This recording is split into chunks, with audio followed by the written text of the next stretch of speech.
ದೆಹಲಿಯಲ್ಲಿ ಹೈಕಮಾಂಡ್ ಜೊತೆ CM DCM ಸಭೆ ನಡೆಸ್ತಾ ಇದ್ದಾರೆ. ದೆಹಲಿಯ ಎಐಸಿಸಿ ಕಚೇರಿಯಲ್ಲಿ ಈ ಸಭೆ ನಡೀತಾ ಇದೆ. ಅತಿ ಮುಖ್ಯವಾಗಿ ಕಾಲ್ತೊಡೆತ ಪ್ರಕರಣ ಒಂದು ವಿಚಾರ ಇದ್ದರೆ, ಇನ್ನೊಂದು ಕಡೆ ಸಂಪುಟ ವಿಸ್ತರಣೆ ಸಂಬಂಧಪಟ್ಟಂತೆಯೂ ಕೂಡ ಚರ್ಚೆ ಆಗಿರಬಹುದು. ಸಂಪುಟ ವಿಸ್ತರಣೆ ಎಷ್ಟರ ಮಟ್ಟಿಗೆ ಸೀರಿಯಸ್ ಆಗಿ ತೆಗೆದುಕೊಳ್ತಾ ಇದೆ ಹೈಕಮಾಂಡ್ ಇಲ್ಲ ಗೊತ್ತಿಲ್ಲ. ಆದರೆ ಇತ್ತೀಚೆಗೆ ನಡೆದಂಥ ಬೆಳವಣಿಗೆ ಅಂದರೆ ಅದು ಕಾಲ್ತೊಡೆತ ಅಥವಾ ಸ್ಟ್ಯಾಂಪೀಡ್. ಇದ್ರ ಬಗ್ಗೆ ಅಂತೂ ಅಂದರೆ ದೇಶಾದ್ಯಂತ ವಿಶ್ವಾದ್ಯಂತ ಚರ್ಚೆ ಆಯಿತು. 11 ಜನ RCB ವಿಜಯೋತ್ಸವದಲ್ಲಿ ಸತ್ತು ಹೋದರು ಅಂತ ಹೇಳಿದ್ರೆ ಅದು ಸುಮ್ಮನೆ ಮಾತಂತೂ ಅಲ್ಲ ಅಂತ ಹೇಳಿ. ಸಂಪುಟ ಪುನರಚನೆನ ಅಥವಾ ಕಾಲ್ತೊಡೆತ ಪ್ರಕರಣನ ಜಾಸ್ತಿ ಚರ್ಚೆ ಆಗ್ತಿರೋದು.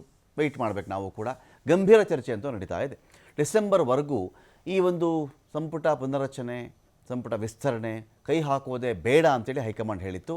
ಕಾಲ್ತೊಡೆತ ಪ್ರಕರಣ ಅಂತೂ ಸರ್ಕಾರಕ್ಕೆ ದೊಡ್ಡ ಡ್ಯಾಮೇಜ್ ಮಾಡಿರುವ ಹಿನ್ನೆಲೆಯಲ್ಲಿ ಹೈಕಮಾಂಡ್ ಇದೀಗ ವಿವರಣೆಯನ್ನು ಕೇಳ್ತಾ ಇದೆ CMಯಿಂದ ಮತ್ತು DCMಯಿಂದ. ಹೈಕಮಾಂಡ್ ಮನವೊಲಿಸಬೇಕು, ಹೇಗಾದರೂ ಮಾಡಿ ವಿಚಾರದಲ್ಲಿ ನಮ್ಮ ತಪ್ಪಿಲ್ಲ. ವಿಧಾನಸೌಧ ಮುಂದೆ ನಾವು ಕಾರ್ಯಕ್ರಮ ಮಾಡಿದ್ವಿ, ಎಲ್ಲ ಅಚ್ಚುಕಟ್ಟಾಗಿ ಆಯ್ತಲ್ಲಿ. ನಾವು ವಿಕ್ಟ್ರಿ ಪರೇಡ್ ಬೇಡ ಅಂತ ಹೇಳಿದ್ವಿ, ಪರೇಡ್ ಕೂಡ ಆಗಿಲ್ಲ. ಚಿನ್ನಸ್ವಾಮಿ ಸ್ಟೇಡಿಯಮಲ್ಲಿ ಈ ಕಾರ್ಯಕ್ರಮ ಆಯಿತು, ಇದಕ್ಕೂ ನಮಗೂ ಸಂಬಂಧ ಇಲ್ಲ. ಈ ರೀತಿ ತಮ್ಮ ಒಂದು ವರ್ಷನ ಅವರು ಕೂಡ ಹೇಳ್ಕೊಳ್ಬಹುದಾಗತ್ತೆ. 7-8 ಸಚಿವರನ್ನು ಕೈ ಬಿಟ್ಟುಬಿಟ್ಟು ಹೊಸಬರಿಗೆ ಅವಕಾಶ ಕೊಡುವಂಥ ಪ್ರಯತ್ನಕ್ಕೆ ಕೈ ಹಾಕಬಾರ್ದು ಅಂತ ಕೂಡ ಹೈಕಮಾಂಡ್ನ ಚಿಂತನೆ ಇದೆ. ಒಂದು ವಿಷಯ ಡೈವರ್ಟ್ ಆದಂಗೂ ಆಗುತ್ತೆ, ಹಲವು ದಿನಗಳ ಬೇಡಿಕೆ ಪ್ರಕಾರ ಮಾಡಿದಂತೆಯೂ ಆಗುತ್ತೆ.